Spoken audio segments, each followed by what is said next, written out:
Hello दोस्तों, welcome to PRT teacher classes. कैसे हो आप सभी। मैं विकास किशोर कौशल आप सभी का स्वागत करता हूं पीआरटी टीचर क्लासेस में। देखिए, आज हम लोग मैंने कल ही बात की थी, मैंने चर्चा की थी, ऑनलाइन आने की भी बात की थी, लेकिन वो किसी वजह से हो नहीं पाया, हुआ बाद में भी तो वो आधा अधूरा रह गया। तो अभी मैं ज़्यादातर ऑनलाइन आने में असक्षम हूँ, लेकिन प्रयास करूँगा कि जल्द ही ऑनलाइन आपके बीच में आऊँ। ठीक है, इतने बड़े प्लेटफॉर्म भी नहीं है मेरा कि मैं इतनी व्यवस्था कर सकूं।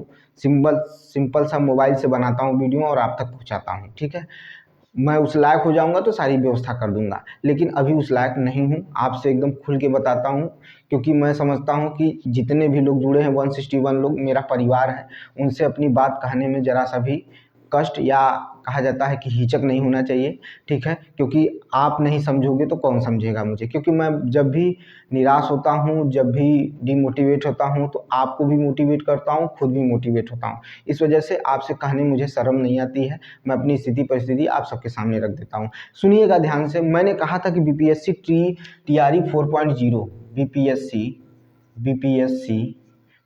बीपीएससी टीआरई 4.0 की वैकेंसी, ठीक है, आने वाली है। लगभग उम्मीद लगाया जा रहा है इस वैकेंसी में एक से 1.5 लाख, ठीक है, 1 से 1.5 लाख भर्ती आने की उम्मीद है। ठीक है, कितना बता रहा हूँ, 1 लाख से 1.5 लाख, ठीक है, वैकेंसी आने वाली है। ठीक है, और इसमें सबसे ज़्यादा वैकेंसी पीआरटी में देखने को मिलेगी। ये लिख कर ले लीजिए कि इसमें सबसे ज़्यादा वैकेंसी पीआरटी को देखने को मिलेगी, पीआरटी की देखने को मिलेगी। अब कितनी आएगी मैं भविष्यवाणी नहीं कर सकता, क्योंकि मुझे एग्जैक्ट डाटा नहीं पता है, लेकिन इतना जरूर पता है कि पीआरटी की भर्ती ज़्यादा आने वाली है, इतना कंफर्म रखिएगा। और इसी के बारे में मैंने बात किया था, लेकिन वो वीडियो कंप्लीट नहीं हो पाई। ऑनलाइन वीडियो थी, बनाने में बहुत दिक्कत हुआ, नहीं हो पाया।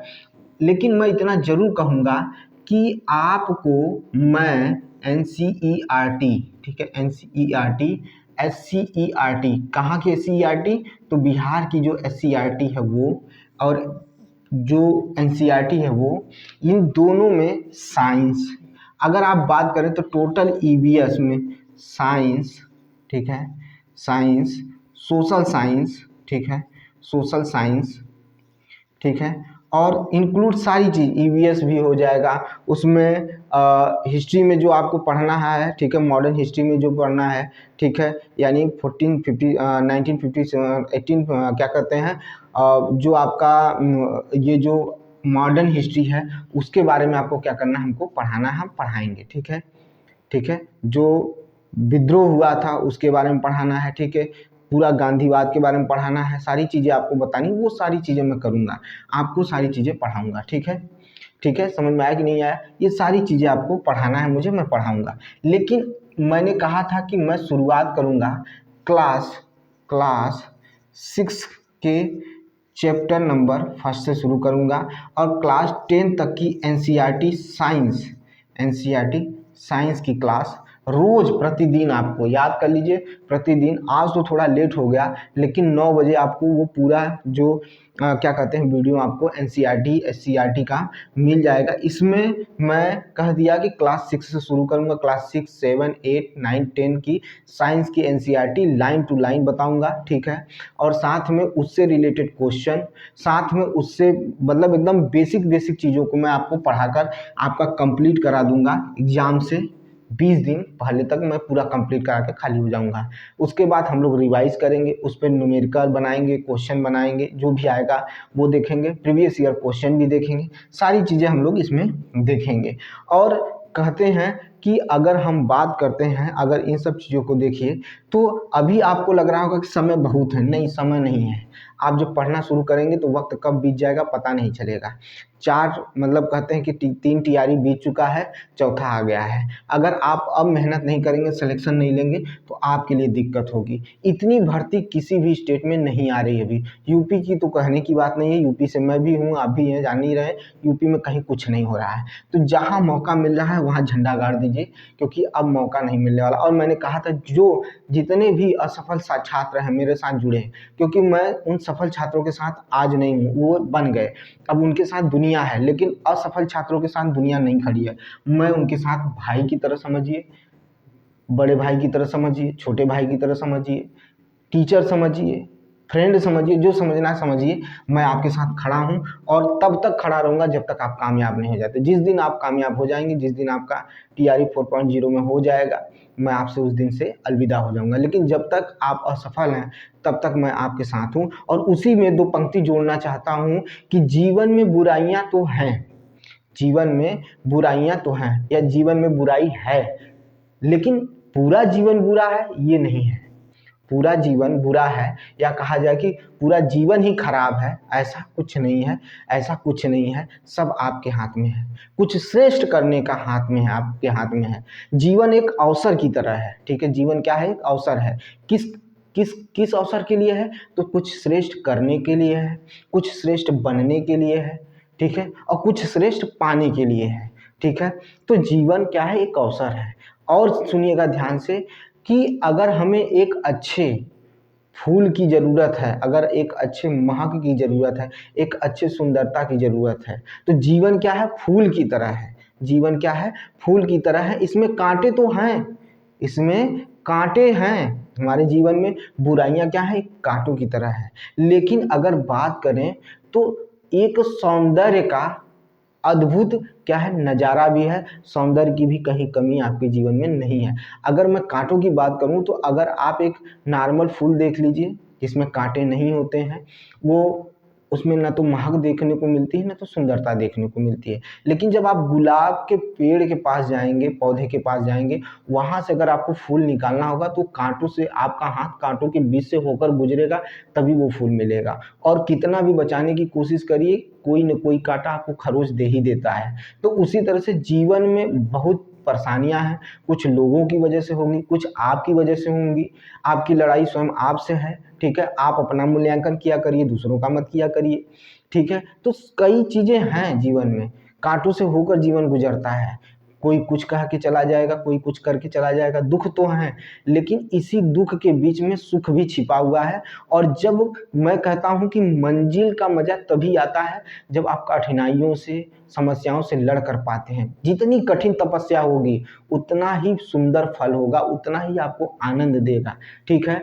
तो याद रखिएगा। और जिनको सफलता आसानी से मिल जाती है उनके अंदर घमंड बहुत होता है, याद रखिएगा। और जिनको सफलता बड़ी मेहनत से मिलती है वो बहुत धैर्यवान और सहनशील होते हैं, और उनको मतलब मिलकर उनके व्यक्तित्व को देखकर बहुत अच्छा लगता है। और इसी टर्म में देखिए, आज मैं एक और घोषणा करने चल रहा हूँ।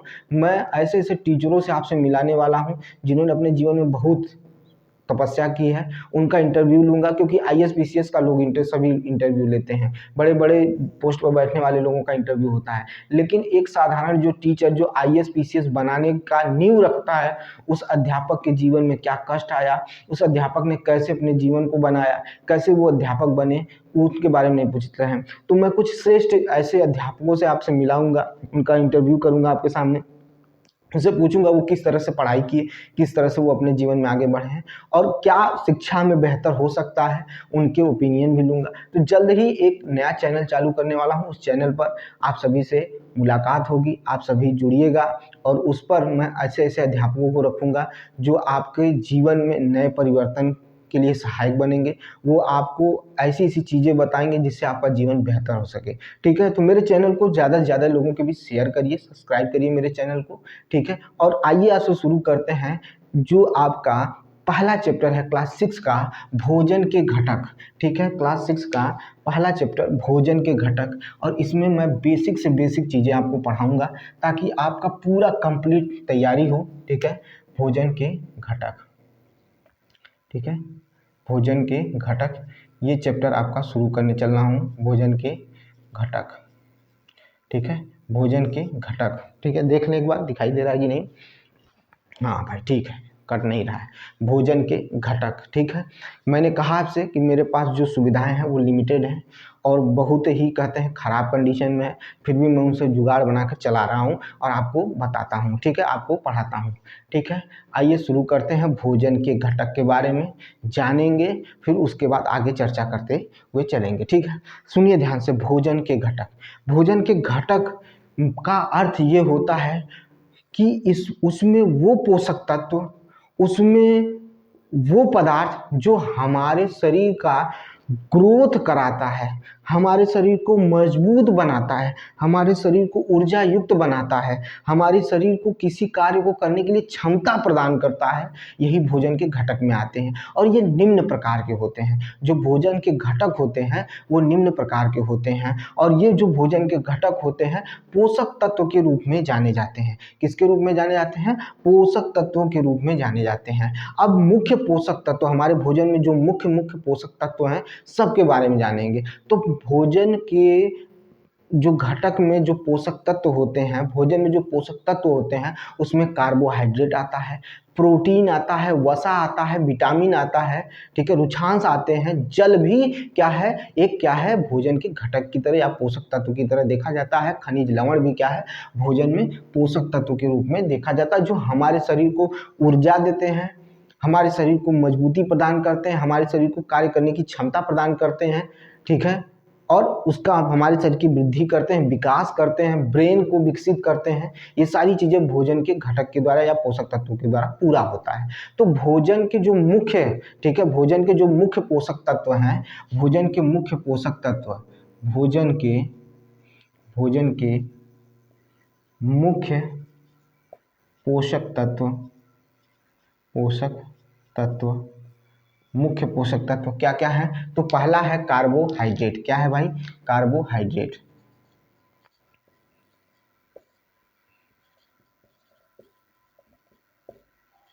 कार्बोहाइड्रेट।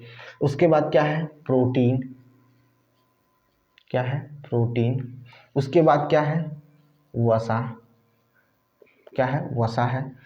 और तथा खनिज लवण। जो एनसीईआरटी में है उसी पर हम चर्चा कर रहे हैं, उसी को हम पढ़ रहे हैं, ठीक है। और इसी में एक और जोड़ लीजिए, अगर आप कहें तो क्या लिख सकते हैं, यहाँ पर लिख सकते हैं खनिज लवण के अलावा एक छूट गया था, खनिज लवण, ठीक है, तथा विटामिन भी, विटामिन के बारे में भी आज संक्षिप्त से पढ़ेंगे एकदम, ठीक है, एकदम डिटेल से पढ़ेंगे, डिटेल से पढ़ेंगे, ठीक है। ये इतने क्या है, भोजन के मुख्य पोषक तत्व होते हैं, कार्बोहाइड्रेट, प्रोटीन, विटामिन, ठीक है। उसके बाद आपका वसा, खनिज लवण, ये सारे चीज़ क्या हैं, आपके मुख्य पोषक तत्व हैं, भोजन के क्या हैं, मुख्य पोषक तत्व हैं, ठीक है। तो पहले एनसीईआरटी में ये बता दिया क्या कि ये क्या है। अब देखिए, जरूरी नहीं है अगर ये शब्द दे दिया तो इतने पर ही खत्म हो गया, नहीं, इसके बारे में भी पढ़ना है, ठीक है। इसमें कौन कौन से तत्व पाए जाते हैं? इसमें हाइड्रोजन पाया जाता है, कार्बन पाया जाता है, और क्या पाया जाता है? ऑक्सीजन पाया जाता है, तब जाकर कार्बोहाइड्रेट बनता है। इसके एक निश्चित अनुपात होते हैं, उसकी वजह से बनता है। प्रोटीन में नाइट्रोजन पाया जाता है, इसको भी पढ़ना है। प्रोटीन क्या है, प्रोटीन का कार्य क्या होता है, प्रोटीन कितने प्रकार का होता है, कार्बोहाइड्रेट कितने प्रकार का होता है, कार्बोहाइड्रेट का कार्य क्या होता है, ये भी हमें पढ़ना है। वसा के बारे में पढ़ना है, वसा क्या होता है, वसा से हमें क्या प्राप्त होता है, ठीक है, इससे कितनी ऊर्जा मिलती है, कार्बोहाइड्रेट के कंपेयर में ज़्यादा मिलती है, कम मिलती है, ये भी पढ़ना है। वसा कितने प्रकार का होता है, ये भी पढ़ना है। वसा का मुख्य कार्य क्या होता है, ये भी पढ़ना है। खनिज लवण पढ़ना है, विटामिन पढ़ना है, विटामिन से हमें क्या प्राप्त होता है वो पढ़ना है। विटामिन क्या करता है, विटामिन के कितने प्रकार हैं वो पढ़ना है। बी कॉम्प्लेक्स क्या है ये पढ़ना है। सारी चीज़ें हमें चर्चा करनी है। ऐसा नहीं कि एनसीईआरटी ने अगर ये सिर्फ लिख दिया तो इतना ही पढ़ लिए तो हमारा काम हो गया, नहीं, इतने से काम नहीं होगा। इसका डिटेल हमें चर्चा करना है, इसके बारे में हमें क्या करना है, डिटेल चर्चा करनी है, ठीक है। तो हम पहले, आज का सेशन है जो, आज के इस सेशन में पहले हम कार्बोहाइड्रेट के बारे में एकदम डिटेल से, शब्द दे दिया, अब हम उसको डिटेल से पढ़ेंगे कि कार्बोहाइड्रेट होता क्या है, कार्बोहाइड्रेट से कितने प्रकार के कार्बोहाइड्रेट होते हैं, कार्बोहाइड्रेट से हमें कितनी ऊर्जा मिलती है, कार्बोहाइड्रेट का मुख्य कार्य क्या है, ये सब पढ़ना है हमको एकदम डिटेल से। तो पहला शुरू करने चलने हैं कार्बोहाइड्रेट। इसको कार्बोहाइड्रेट को पहले पहचानेंगे कि पहचान इसकी कैसे होती है, फिर उसके बाद कहीं जाकर आगे हम चर्चा कुछ और की करेंगे। तो शुरू करते हैं, पहला डालते हैं कार्बोहाइड्रेट के बारे में, कार्बोहाइड्रेट के बारे में चर्चा करते हैं। पहले इसका स्क्रीनशॉट ले लीजिए, फिर उसके बाद आगे बढ़ते हैं। तो चलिए शुरू करते हैं कार्बोहाइड्रेट के बारे में, ठीक है। कार्बोहाइड्रेट के बारे में देखते हैं। चलिए देखिए क्या अच्छा हेडिंग डालने चलना है, कार्बोहाइड्रेट।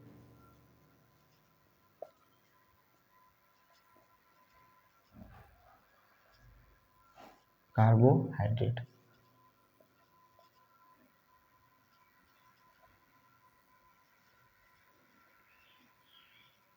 कार्बोहाइड्रेट कार्बोहाइड्रेट के बारे में आज चर्चा करेंगे, इसके बारे में समझेंगे, फिर उसके बाद क्या होगा, उसके बाद आगे की तरफ बढ़ेंगे, ठीक है। समझिएगा, कार्बोहाइड्रेट में मुख्य तत्व जो होते हैं, कार्बोहाइड्रेट में जो मुख्य तत्व जो होते हैं वो कार्बन होता है, हाइड्रोजन होता है और ऑक्सीजन होता है। और ये किस अनुपात में रहते हैं, तो 1:2:1, इसी के अनुपात में कार्बोहाइड्रेट हमारे शरीर में पाए जाते हैं, ठीक है। इसी के अनुपात में हमारे शरीर में कार्बोहाइड्रेट पाए जाते हैं। अगर कार्बोहाइड्रेट हमारे शरीर में देखा जाए तो किस फॉर्म में होता है, तो शर्करा, किसके रूप में, शर्करा और मंड के रूप में होता है, शर्करा और मंड के रूप में होता है। हमारे शरीर में जो कार्बोहाइड्रेट होता है वो शर्करा या मंड के रूप में होता है। और इसकी जांच करने के लिए, अच्छा किसी भी मतलब प्रोटीन की जांच करनी हो, कार्बोहाइड्रेट की जांच करनी हो, तो इनके लिए 3 घटक का यूज किया जाता है, 3 तत्वों का यूज किया जाता है। एक तो हम क्या करेंगे, पहली बात तो जल का यूज करते हैं, ठीक है। उसके बाद कॉपर सल्फेट का यूज करते हैं और कास्टिक सोडा का यूज करते हैं। किसका यूज करते हैं, कास्टिक सोडा का यूज करते हैं। कार्बोहाइड्रेट को अगर पता करना है कि आपके शरीर में या आपके भोजन में कार्बोहाइड्रेट है कि नहीं है, तो जल के साथ कास्टिक सोडा, कॉपर सल्फेट, या कहा जाए कि केवल अगर हम बात करें तो कि अगर हमें किसी भी मतलब देखिए ध्यान से सुनिएगा, चीज़ों को समझिएगा, अगर हमें किसी भी भोज्य पदार्थ का जांच करना है तो ये 3 तत्व जो होते हैं, 3 चीज़ें जो होती हैं वो मुख्य होती है, उसी से पता चल जाता है। एक कास्टिक सोडा, एक कॉपर सल्फेट और जल का यूज कर लेते हैं, उसी से हम पता कर लेते हैं कि हमारे भोजन में क्या मंड है कि नहीं है, शर्करा है कि नहीं है, और क्या कहते हैं आपका वसा है कि नहीं है, इन सारी चीज़ों का पता लगा लेते हैं, ठीक है। तो हमें जब मंड का परीक्षण करना होता है तो हम क्या करते हैं कि खाद्य पदार्थ का कुछ अंश ले लेते हैं, उसको या तो कठोर करके पीस लीजिए या उसका मतलब कहते हैं चूर्ण बना लीजिए, साफ शब्दों में सुनिए, चूर्ण बना लीजिए। और चूर्ण बनाकर 2 या 3 बूंद, ठीक है, उसमें क्या करिए, आयोडीन विलयन डालिए, आयोडीन विलयन डालिए। मैंने देखिए आयोडीन का विलयन जो होता है वो कैसे तैयार होता है वो भी आपको मैं बताऊंगा, ठीक है। तो हम क्या करते हैं, उसको यूज करते हैं आयोडीन विलयन का। आयोडीन विलयन की वजह से क्या होता है, जब आयोडीन विलयन जो होता है वो क्या करता है, तो आयोडीन विलयन जो होता है वो क्या करता है, हमारे जो खाद्य पदार्थ है उसमें मंड उपस्थित है कि नहीं है उसका पता लगा देता है। और पता कैसे लगता है, जब आयोडीन विलयन 2 या 3 बूंद डालते हैं उसमें, 2 या 3 बूंद डालते हैं उसमें, तो हमारा जो खाद्य पदार्थ है वो रंग परिवर्तित कर देता है, रंग को परिवर्तित कर देता है। या तो वो किस तरह का कलर दिखाई देगा, पहला तो या तो काला काला दिखाई देगा या नीला दिखाई देगा, या काला दिखाई देगा या नीला दिखाई देगा। कौन चीज़, तो भोज्य पदार्थ में मंड या शर्करा है कि नहीं है, इसका पता कराने के लिए आयोडीन विलयन में भोज्य पदार्थ का चूर्ण डालते हैं और उसको धीरे धीरे हिलाते हैं। हिलाने पर अगर उसके कलर में परिवर्तन नीला या काला देखने को मिलता है, नीला या काला देखने को मिलता है, तब तो हम कंफर्म मान लेंगे कि वो क्या है, उसमें मंड उपस्थित है, उसमें क्या है, मंड उपस्थित है, उसमें क्या है, मंड उपस्थित है। अब देखिए कह रहा है कि आयोडीन जो होता है अपने में ही क्या है, मतलब अगर उसमें जल न मिलाया जाए तो कठोर होता है या उसकी क्षमता बहुत ज़्यादा होती है। तो आयोडीन को तनु विलयन में बनाने के लिए उसमें जल क्या कर दिया जाता है, मिला दिया जाता है। तो जल मिलाने पर जो बनता है वो टिंचर आयोडीन बन जाता है। ठीक है, उसी तरह से साफ शब्दों में सुन लीजिए, कॉपर सल्फेट विलयन अगर बनाना है, कॉपर सल्फेट विलयन बनाना है तो हम क्या करेंगे, 100 मिलीलीटर 100 मिलीलीटर 100 मिलीलीटर, ठीक है, 100 मिलीलीटर क्या करेंगे, जल लेंगे, 100 मिलीलीटर जल लेंगे और उसमें 2 ग्राम क्या कर लेंगे, 2 ग्राम कॉपर सल्फेट मिला लेंगे, 2 ग्राम क्या मिला लेंगे, कॉपर सल्फेट मिला लेंगे, जिसकी वजह से कॉपर सल्फेट विलयन तैयार हो जाएगा। क्या तैयार हो जाएगा, कॉपर सल्फेट विलयन तैयार हो जाएगा। इसका यूज प्रोटीन की जांच के लिए करते हैं। और अगर हमारे लिए कास्टिक सोडा का विलयन बनाना है तो 100 मिलीलीटर जल लेंगे और उसमें 10 ग्राम कास्टिक सोडा डालेंगे तो हमारा कास्टिक सोडा विलयन तैयार हो जाएगा, कास्टिक सोडा विलयन तैयार हो जाएगा। ये कार्बोहाइड्रेट के बारे में मैंने बता दिया कि आयोडीन का, टिंचर आयोडीन का लेंगे और उसमें भोजन के पदार्थ को या टिंचर आयोडीन का विलयन जो है उसको डालेंगे भोजन में और धीरे धीरे हिलाएंगे। अगर उसके कलर में परिवर्तन काला या नीला देखने को मिलता है, काला या नीला देखने को मिलता है, तो हम ये कह सकते हैं कि हमारे भोजन में कार्बोहाइड्रेट यानी मंड यानी शर्करा है, हमारे भोजन में शर्करा है। बस इतना ही आपको जानना है, बस इतना ही जानना है। लाइन टू लाइन मैंने आपको बता दिया, किसके बारे में बता दिया, कार्बोहाइड्रेट के बारे में बता दिया। अब कार्बोहाइड्रेट के बाद प्रोटीन जब आएगा तो प्रोटीन का बताऊंगा कि प्रोटीन का कलर वैसे क्या हो जाता है, उसके बारे में बात करूंगा। लेकिन कार्बोहाइड्रेट का जांच करने के लिए हम टिंचर आयोडीन लेंगे और उसकी 2 से 3 बूंदें क्या करेंगे, उसमें मिला देंगे। किसमें, जो भोज्य पदार्थ है जो सूख चुका है, जिसका हम चूर्ण बना चुके हैं, उसमें 2 या 3 बूंदें डाल लेंगे। किसका डालेंगे, तो आयोडीन विलयन का। और डालते ही जैसे ही उसके रंग में परिवर्तन देखने को मिलता है तो हम ये कह सकते हैं कि क्या है, हमारा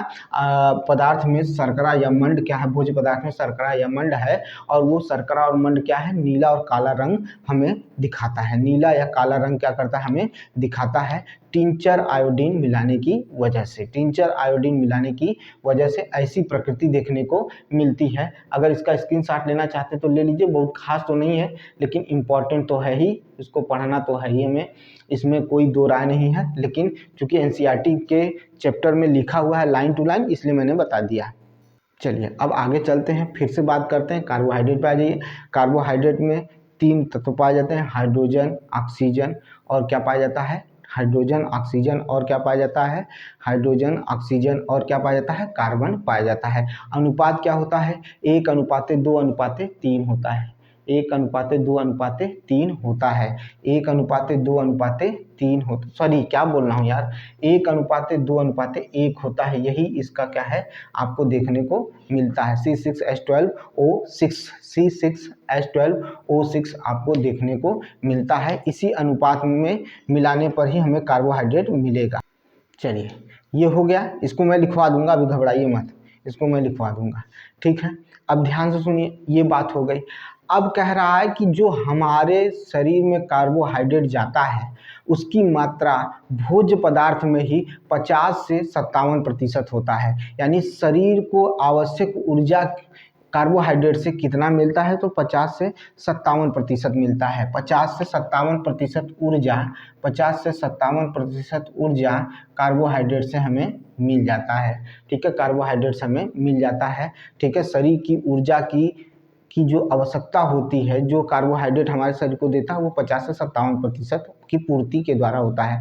अब कह रहा है, ध्यान से सुनिएगा, 1 ग्राम ग्लूकोज को, ठीक है, 1 ग्राम ग्लूकोज के पूर्ण ऑक्सीकरण से, अगर हम 1 ग्राम ग्लूकोज हमारे शरीर में कोशिका द्वारा बर्न किया जाता है, सेल द्वारा बर्न किया जाता है, तो 4.2 किलो कैलोरी ऊर्जा मिलती है। 4.2 किलो कैलोरी, 4.2 किलो कैलोरी क्या होती है, ऊर्जा मिलती है। किससे, तो कितने की बात किया हूँ, तो 1 ग्राम ग्लूकोज के जलने पर, 1 ग्राम ग्लूकोज के ऑक्सीकरण पर हमें 4.2 किलो कैलोरी ऊर्जा मिलती है, 4.2 किलो कैलोरी ऊर्जा मिलती है। याद रखिएगा 4.2 किलो कैलोरी ऊर्जा हमें मिलती है। ठीक है, याद रखिएगा। ये हो गया। अब मैं इसको लिखाने चल रहा हूँ, इसको जरूर लर्न कर लीजिएगा। ठीक है, क्योंकि ये जरूरी भी है और नोट्स भी है।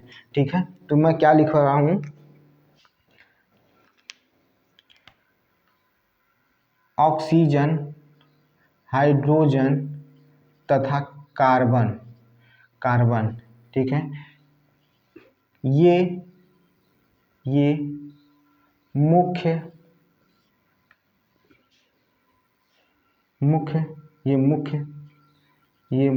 तत्वों के मिलने पर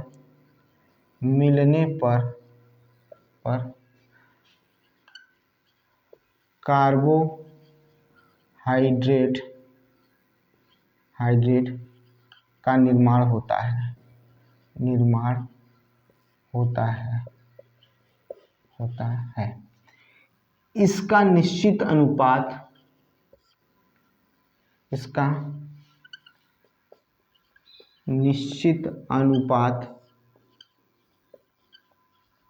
1:2:1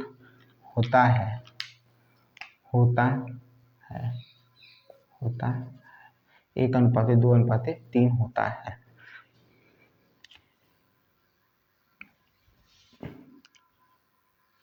हमारे शरीर में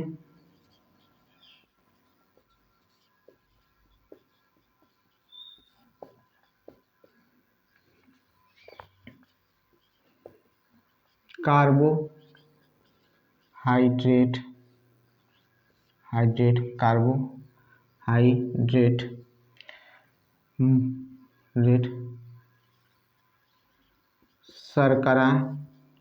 शर्करा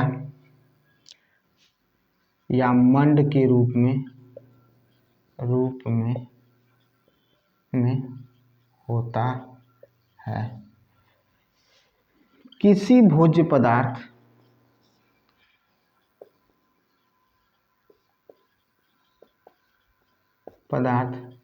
में कार्बोहाइड्रेट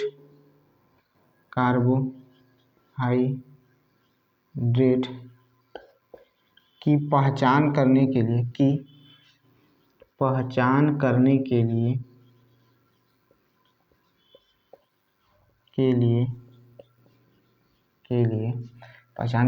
लिए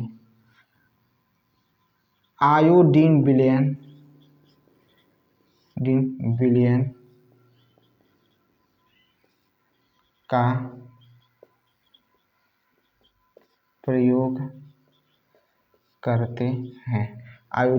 का प्रयोग करते हैं। क्या करते हैं? आयोडीन विलयन का प्रयोग करते हैं।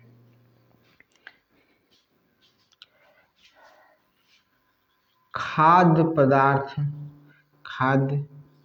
पदार्थ का चूर्ण बनाकर उसमें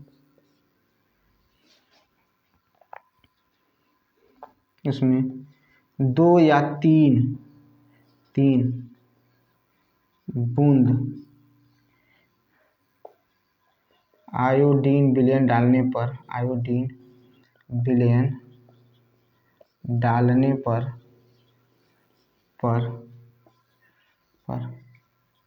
अगर उसका रंग काला या नीला हो जाता है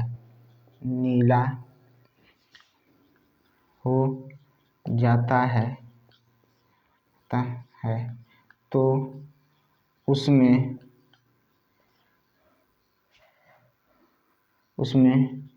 मंड या शर्करा की पहचान निश्चित हो जाती है, निश्चित हो जाती है, पहचान निश्चित हो जाती है। 2 मिनट के सही कर देता हूँ। अब लिख लीजिए क्या है, क्या हो जाता है, पहचान निश्चित हो जाती है। ठीक है, अब देख लीजिए, अब दिखाई देगा। हमने क्या लिखा है, ऑक्सीजन, हाइड्रोजन और कार्बन, ये मुख्य तत्वों के मिलने पर कार्बोहाइड्रेट का निर्माण होता है। इसका निश्चित अनुपात 1:2:1 होता है। हमारे शरीर में कार्बोहाइड्रेट शर्करा या मंड के रूप में होता है। किसी भी भोज्य पदार्थ में कार्बोहाइड्रेट की पहचान करने के लिए आयोडीन विलयन का प्रयोग करते हैं। खाद्य पदार्थ का चूर्ण बनाकर उसमें 2 या 3 बूंद आयोडीन विलयन डालने पर अगर उसका रंग काला या नीला हो जाता है तो उसमें मंड या शर्करा की पहचान निश्चित हो जाती है, यानी उसमें मंड और शर्करा देखने को मिलता है। इतना मैंने आपको बता दिया। आप इसका स्क्रीनशॉट ले लीजिए या इसको क्या करिए, उतार लीजिए, वो आप पर डिपेंड करता है। अब हम आगे चलेंगे, आगे की तरफ देखेंगे कि आगे हमें क्या बताना है। ठीक है, चलिए अब देखिए, हमें पढ़ना है कार्बोहाइड्रेट के प्रकार। कार्बोहाइड्रेट के प्रकार को पहले ध्यान से सुनिएगा, फिर उसके बाद उसको हम लिखवा देंगे। देखिए, कार्बोहाइड्रेट मुख्यतः अगर हम बात करें तो 3 प्रकार के होते हैं। ठीक है, 3 प्रकार के कार्बोहाइड्रेट पाए जाते हैं। एक होता है आपका मोनोसेकेराइड होता है, एक होता है डाइसेकेराइड होता है और एक पॉलीसेकेराइड होता है। मोनोसेकेराइड, डाइसेकेराइड, पॉलीसेकेराइड, मोनोडाई पाई, मोनोसेकेराइड, डाइसेकेराइड और पॉलीसेकेराइड। मोनोसेकेराइड के बारे में सुनिएगा, मोनोसेकेराइड के बारे में सुनिएगा। यह कार्बोहाइड्रेट का सबसे सरल रूप होता है, यह कार्बोहाइड्रेट का सबसे सरल रूप होता है। जो मोनोसेकेराइड है ये कार्बोहाइड्रेट का सबसे सरल रूप होता है। ठीक है, ये सबसे सरल रूप होता है मोनोसेकेराइड। मोनोसेकेराइड कार्बोहाइड्रेट का सबसे सरल रूप होता है। ठीक है, सबसे सरल रूप होता है। ठीक है, समझ में आया, ये सबसे सरल अवस्था में भी पाया जाता है। ठीक है, इसमें जो मुख्यतः उदाहरण देखा जाए तो इसमें आता है ग्लूकोज, क्या आता है, ग्लूकोज आता है, फिर आता है मैनोज आता है, ग्लूकोज हो गया, मैनोज हो गया, फिर क्या आएगा, ट्राईओज आ जाएगा और गैलेक्टोज भी आता है। कौन आता है, गैलेक्टोज भी आता है। ग्लूकोज, गैलेक्टोज, मैनोज और क्या बताया मैंने, तो और ट्राईओज बताया। यह सरल अवस्था है, इसी को मोनोसेकेराइड कहते हैं। क्या कहते हैं, मोनोसेकेराइड कहते हैं, मोनोसेकेराइड कहते हैं। फिर अब दूसरा नंबर आता है डाइसेकेराइड। डाइसेकेराइड के बारे में ध्यान से सुनिएगा, बहुत इंपॉर्टेंट है और सरल भी है। ठीक है, जब दो समान या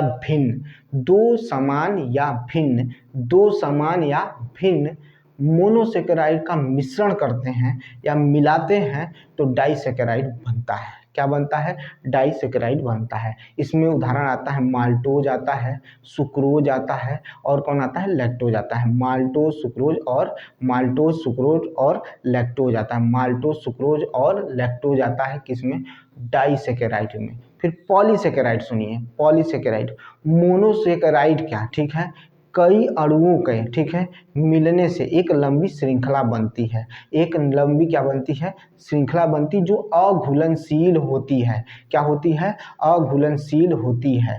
ठीक है, क्या होती है, अघुलनशील होती है। उसी से पॉलीसेकेराइड का निर्माण होता है, पॉलीसेकेराइड का निर्माण होता है। यह आर्थ्रोपोडा के बाह्य कंकाल, ठीक है, आर्थ्रोपोडा के बाह्य कंकाल, ठीक है, और उसमें सेल्यूलोज में यह पाया जाता है। कौन पाया जाता है, पॉलीसेकेराइड पाया जाता है। आर्थ्रोपोडा संघ के जो जंतु होंगे उसमें पाया जाएगा, तो बाह्य कंकाल में पाया जाएगा। और कहाँ पाया जाएगा, बाह्य कंकाल के अलावा सेल्यूलोज में पाया जाता है। अब आर्थ्रोपोडा संघ क्या होता है, आर्थ्रोपोडा संघ जो होते हैं वो 2 जोड़ी पैरों वाले होते हैं।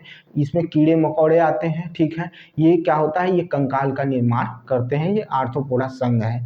यह क्या है, आर्थ्रोपोडा संघ है जिसमें कीड़े मकोड़े को रखा गया है आर्थ्रोपोडा संघ में। ठीक है, तो अभी आर्थ्रोपोडा संघ अभी समझने की जरूरत नहीं, उसका भी नंबर आएगा, लेकिन इतना जरूर बता देता हूँ, ये 2 जोड़े पैर वाले होते हैं। ठीक है, जैसे कॉकरोच वॉकरोच हो गए, ये कीड़े मकोड़े जो हो गए, ये आर्थ्रोपोडा में ही आते हैं। उसके बारे में हम बाद में चर्चा करेंगे, जब हम पढ़ाएंगे जीव के बारे में, जीव विज्ञान के बारे में पढ़ाएंगे, यानी जंतु विज्ञान के बारे में पढ़ाएंगे तो हम उसमें बताएंगे। अभी तो वनस्पति विज्ञान चल रहा है, उसमें क्या नाम है, रेलवे वाले में चल रहा है। तो इतना पहले समझिए, जो इंपॉर्टेंट है जिस पर हम बात कर रहे हैं उसकी चर्चा कर लें, फिर उसके बाद तो आगे करते रहेंगे। तो चलिए शुरू करते हैं कि कार्बोहाइड्रेट के प्रकार, types of carbohydrate.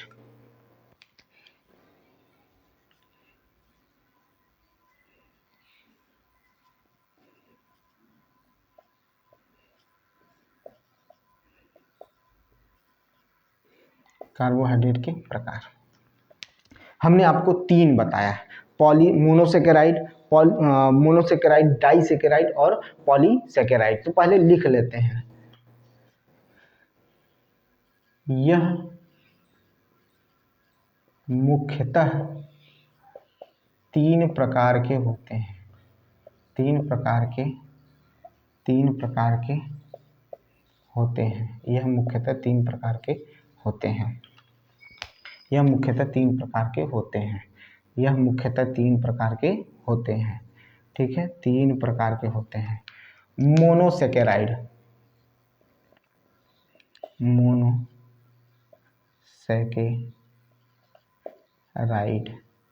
Monosaccharide, disaccharide,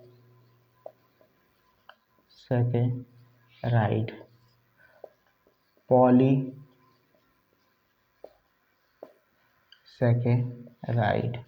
polysaccharide. ये 3 हो गए। 3 मुख्यतः पाए जाते हैं, मोनोसेकेराइड, ठीक है, डाइसेकेराइड और पॉलीसेकेराइड। अब पहला लिखवा रहा हूँ, पहले के बारे में पढ़ूंगा, तब उसके बाद इसका स्क्रीनशॉट ले लीजिए। अब पहला पढ़ने चल रहे हैं, कौन सा, मोनोसेकेराइड।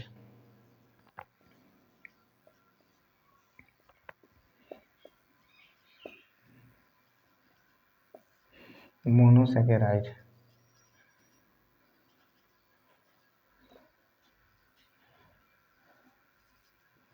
ठीक है, सेकेराइड, सॉरी, ठीक है, मोनोसेकेराइड, ठीक है, मोनोसेकेराइड, या इसको हटा दीजिए, ऐसे ही चलिए, ठीक है, मोनोसेकेराइड, बस नाम याद रखिएगा मोनोसेकेराइड के बारे में। अब मोनोसेकेराइड क्या होता है, ध्यान से सुनिएगा। मोनोसेकेराइड मैंने अभी बताया, यह सबसे ग्लूकोज की सबसे सरल अवस्था होती है, कार्बोहाइड्रेट की सबसे सरल अवस्था होती है। तो हम लिख सकते हैं, यह कार्बोहाइड्रेट की सबसे सरल अवस्था होती है, सबसे सरल अवस्था होती है। यह सबसे कार्बोहाइड्रेट की सबसे सरल अवस्था होती है। जैसे अभी मैंने आपको लिखवाया था, ग्लूकोज, गैलेक्टोज, ठीक है, माइनोज, ठीक है, माइनोज और ट्राइओज। तो जैसे अब इसको मैं आपको ब्लैक से लिखवा देता हूँ, ग्लूकोज,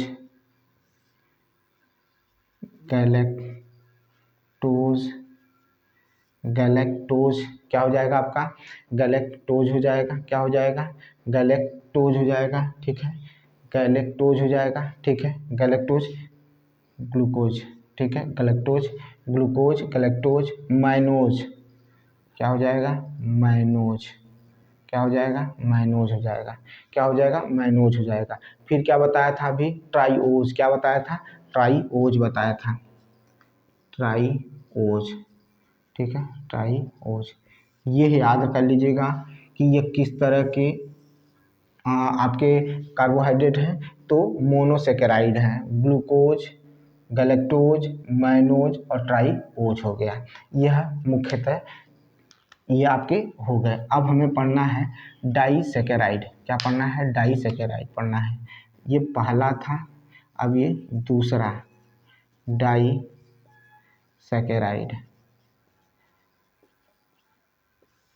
डाइसेकेराइड, डाइसेकेराइड।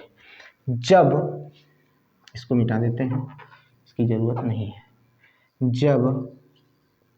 जब दो समान अथवा भिन्न जब दो समान अथवा भिन्न भिन्न भिन्न मोनोसेकेराइड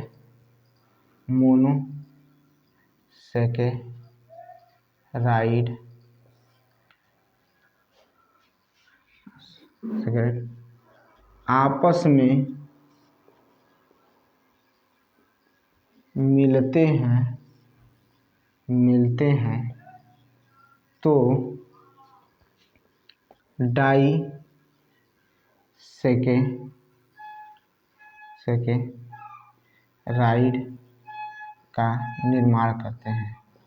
का निर्माण करते हैं डाइसेकेराइड का निर्माण करते हैं। क्या करते हैं? डाइसेकेराइड का निर्माण करते हैं। डाइसेकेराइड का निर्माण करते हैं। जब दो आपस में मिलते हैं तो डाइसेकेराइड का निर्माण करते हैं। ठीक है, डाइसेकेराइड का निर्माण करते हैं। ठीक है, अब कहिए या तो जोड़ा बनाकर दिखा दें या तो ऐसे ही। अब देखिए, सुनिएगा, जब ध्यान से सुनिएगा, ग्लूकोज प्लस फ्रुक्टोज मिलता है, ग्लूकोज प्लस फ्रुक्टोज मिलता है तो सुक्रोज का निर्माण करता है। किसका निर्माण करता है? तो सुक्रोज का निर्माण करता है। जब ग्लूकोज प्लस ग्लूकोज मिलता है, जब ग्लूकोज प्लस ग्लूकोज मिलता है तो माल्टोज का निर्माण करता है। जब ग्लूकोज और ग्लैक्टोज मिलता है तो लैक्टोज का निर्माण करता है। ठीक है, किसका निर्माण करता है? लैक्टोज का निर्माण करता है। किसका निर्माण करता है? लैक्टोज का निर्माण करता है, माल्टोज का। तो उसको भी लिखवा ही देता हूँ। पहले इतना हो गया। अब चलिए देखिए, ध्यान से सुनिएगा, मैंने ये आपको बता दिया, नीचे भी मैंने आपको बता दिया, इसका स्क्रीनशॉट ले लीजिएगा। ठीक है, अब ध्यान से सुनिएगा, मैं किसको किसको जोड़ रहा हूँ, क्या बताने चल रहा हूँ। डाइसेकेराइड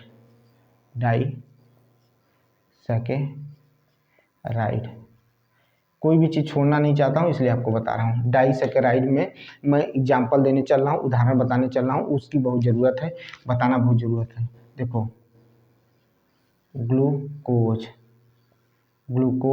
प्लस ग्लूकोज के बाद फ्रुक्टोज, क्या बताया हूँ? फ्रुक्टोज, क्या बताया हूँ? फ्रुक्टोज। ग्लूकोज और फ्रुक्टोज आपस में जब मिलते हैं, ग्लूकोज और फ्रुक्टोज आपस में जब मिलते हैं, ग्लूकोज तथा फ्रुक्टोज आपस में मिलते हैं तो सुक्रोज का निर्माण करते हैं। किसका निर्माण करते हैं? सुक्रोज का निर्माण करते हैं। सुक्रोज का निर्माण करते हैं।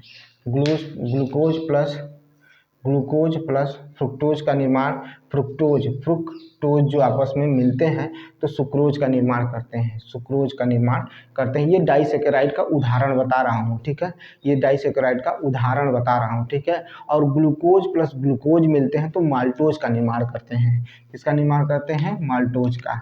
किसकी बात कर रहा हूँ? ग्लूकोज प्लस ग्लूकोज आपस में मिलते हैं, ग्लूकोज प्लस ग्लूकोज आपस में मिलते हैं तो माल्टोज का निर्माण करते हैं। माल्टोज का निर्माण करते हैं। माल्टोज का निर्माण करते हैं। माल्टोज का निर्माण करते हैं। तीसरा बताने चल रहा हूँ। तीसरा क्या है? तीसरे के बारे में जानिए। लैक्टोज जो होता है, लैक्टोज, इसमें ग्लूकोज और गैलेक्टोज, ग्लूकोज और गैलेक्टोज, ग्लूकोज प्लस गैलेक्टोज आपस में मिलते हैं। ग्लूकोज प्लस गैलेक्टोज आपस में मिलते हैं तो लैक्टोज का निर्माण करते हैं। किसका निर्माण करते हैं? लैक्टोज का निर्माण करते हैं। लैक्टोज का निर्माण करते हैं। ये क्लियर रखिएगा। यही है आपका डाइसेकेराइड के एग्जाम्पल या उदाहरण जो बार बार क्वेश्चन में पूछे भी जाते हैं। ठीक है, ये हो गया आपका क्या हो गया? डाइसेकेराइड हो गया। क्या हो गया? डाइसेकेराइड हो गया। ठीक है, ये उदाहरण हो गया। मैंने बताया कि जब दो समान और दो भिन्न, ठीक है, मोनोसेकेराइड आपस में मिलते हैं तो डाइसेकेराइड का निर्माण करते हैं। उदाहरण लैक्टोज, सुक्रोज, ठीक है, माल्टोज, ये क्या है? इनके उदाहरण हैं। ठीक है, अब यहाँ पर देख लीजिए, यहाँ पर दो भिन्न भिन्न है और यहाँ पर दो समान है, फिर यहाँ पर दो भिन्न भिन्न है। ठीक है, अब हम क्या पढ़ने चल रहे हैं? पॉलीसेकेराइड पढ़ने चल रहे हैं। तीसरा पढ़ने चल रहे हैं पॉलीसेकेराइड। तीसरा पॉलीसेकेराइड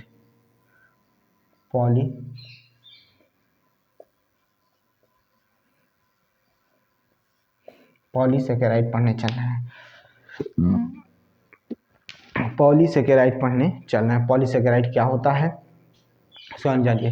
मोनोसेकेराइड के कई अणुओं के मिलने से ठीक है, एक लंबी श्रृंखला का निर्माण होता है, एक लंबी श्रृंखला का निर्माण होता है। इसी को पॉलीसेकेराइड कहा जाता है। क्या कहा? जब जब जब कई मोनोसेकेराइड जब कई मोनोसेकेराइड आपस में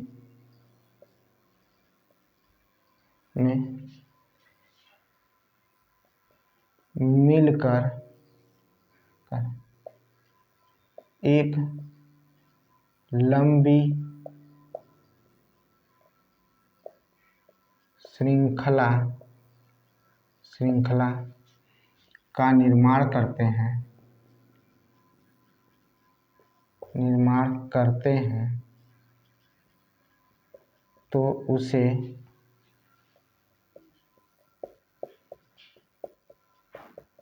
पॉलीसेकेराइड कहते हैं।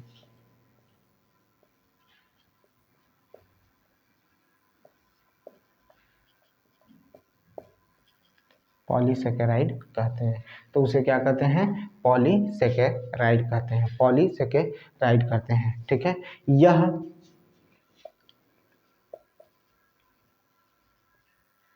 आर्थ्रोपोडा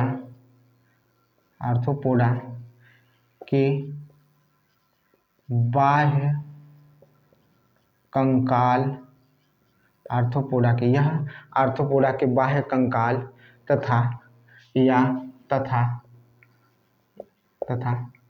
सेलुलोज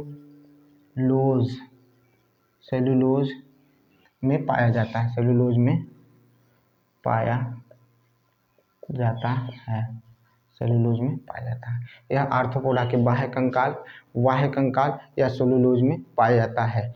इसके उदाहरण जैसे लिख लीजिए, जैसे पहले नाम है, क्योंकि यही तो इम्पोर्टेंट है। तो स्टार्च ग्लाइकोजेन, पहला क्या बोला?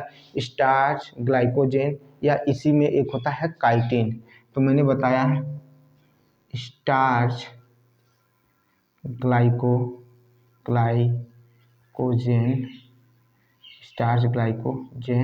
और क्या बताया है? काइटिन। इसको एकदम मस्त लिखिए और इसका एग्जाम्पल उतारिए, एकदम यही चीज़ इसमें देखिएगा, यहाँ से क्वेश्चन बनेगा, देख लीजिए इसको। ठीक है, ये हो गया आपका पॉलीसेकेराइड हो गया। हमने मोनो, डाई और पॉली 3 तरह के कार्बोहाइड्रेट पढ़े। अब हम पढ़ने चल रहे हैं कार्बोहाइड्रेट के प्रमुख कार्य। पहला कार्य यही है भाई, ऊर्जा प्रदान करता है। बेसिक तौर से हमें क्या करता है? ऑक्सीकरण द्वारा शरीर की ऊर्जा की जो आवश्यकता होती है उसको पूरा कर देता है। ठीक है, क्या करता है? भोजन की जो शरीर को ऊर्जा की आवश्यकता होती है उसको पूरा करता है। किसके द्वारा? तो हमारे शरीर में कार्बोहाइड्रेट का क्या होता है? ऑक्सीकरण होता है। पूछ सकता है कि कैसे होता है? तो ऑक्सीकरण द्वारा शरीर की ऊर्जा की आवश्यकता को पूरा करता है और शरीर में भोजन संचय की तरह कार्य करता है।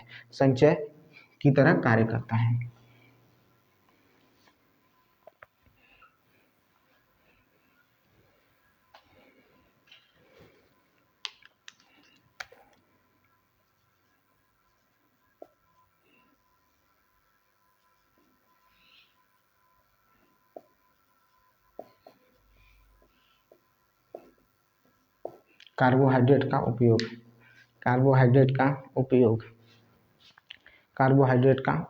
कहाँ उपयोग होता है उसकी बात कर रहे हैं। तो ऑक्सीकरण के द्वारा शरीर की ऊर्जा की आवश्यकता को पूरा करता है। शरीर की ऊर्जा की आवश्यकता को क्या करता है? पूरा करता है। पहला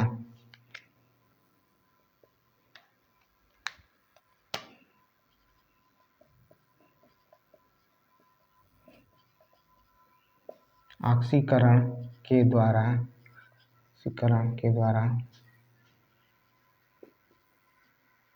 भोजन की आवश्यकता को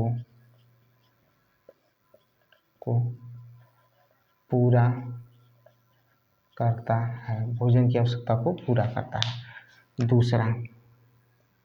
दूसरा पहला हो गया भोजन की आवश्यकता को पूरा करता है। शरीर में भोजन संचय का कार्य करता है। शरीर में भोजन संचय का कार्य करता है। शरीर में भोजन संचय का कार्य करता है। तीसरा पहला हो गया, दूसरा हो गया, तीसरा क्या है? विटामिन सी का निर्माण करता है। ये सबसे इम्पोर्टेंट, विटामिन सी का निर्माण करता है। विटामिन सी का निर्माण करता है, किसके द्वारा होता है? कार्बोहाइड्रेट की द्वारा होता है। इसीलिए चावल ओवल कहा जाता है ज़्यादा पकाने पर या ज़्यादा आंच टेम्परेचर पकाने पर विटामिन सी नष्ट हो जाता है। ठीक है, विटामिन सी क्या हो जाता है? नष्ट हो जाता है।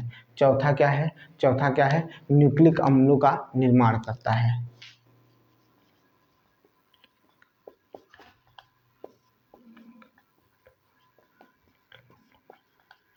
निर्माण करता है, न्यूक्लिक अम्लों का निर्माण करता है। न्यूक्लिक अम्लों का निर्माण करता है। न्यूक्लिक अम्लों का निर्माण करता है। जंतुओं के बाह्य कंकाल का निर्माण करता है। जंतुओं के, अभी बताया था आर्थ्रोपोडा, जंतुओं के बाह्य कंकाल का निर्माण करता है। बाह्य कंकाल का निर्माण करता है। जंतुओं के बाह्य कंकाल का निर्माण करता है। कौन करता है? तो कार्बोहाइड्रेट करता है। ये रहा कार्बोहाइड्रेट के बारे में संक्षिप्त जानकारी। ठीक है, आज इतना ही। शुरू का दिन है, आज पहला दिन था एनसीईआरटी सीरीज में। ये पहले दिन में मैंने आपको इतना बता दिया। अब कल हम इसके बारे में आगे की चर्चा करेंगे। हमारा कल का अगला सेशन जो होगा उसमें हम प्रोटीन के बारे में पढ़ेंगे, और कल की वीडियो बड़ी होगी, इससे तो बड़ी ही होगी। ठीक है, अगर मेरा सेशन आपका आज का अच्छा लगा हो, इसे लाइक करिए, शेयर करिए, कमेंट करिए और सब्सक्राइब करिए मेरे चैनल को। मिलते हैं नेक्स्ट वीडियो में। बहुत बहुत धन्यवाद।